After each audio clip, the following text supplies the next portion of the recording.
Hey guys, let's check out this video together. Let's check it out. I mean, if she didn't call you and you didn't call her, how many times did she call you? More than you. Okay. Well, if she's telling you that, I think that is fantastic. If she's telling you that, that is the start of a great long-term relationship. She's your fiance, right?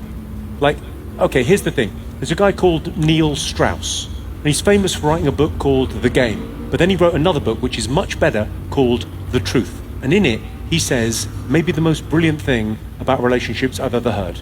He says, unspoken expectations are premeditated resentments. Tell each other what you need, and life will be easier.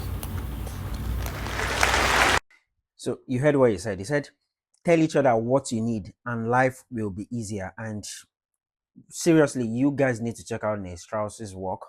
And he's written some of the most amazing work on communication and different areas, right?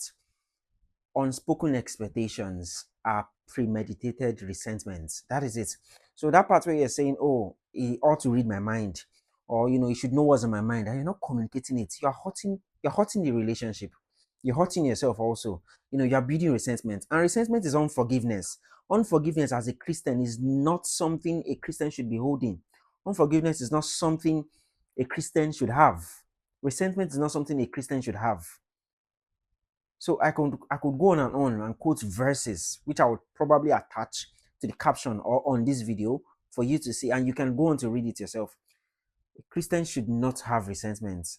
And when you do not communicate your expectations, when you do not communicate what you have in mind, automatically the person would have no idea. The person does not read minds. Your partner does not read minds. Please communicate. So if you're not communicating and you're saying you should read your mind, your communication skills is terrible, and you're a toxic person.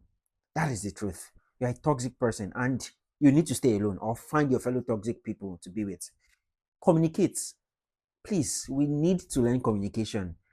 We need to take communication seriously, guys. If you really value a healthy, godly, and non-toxic relationship, you should not sleep on communication. Stop joking with communication and your communication skills. Like, improve it, to be honest. Share this with somebody to help them build a non-toxic and healthy lifestyle.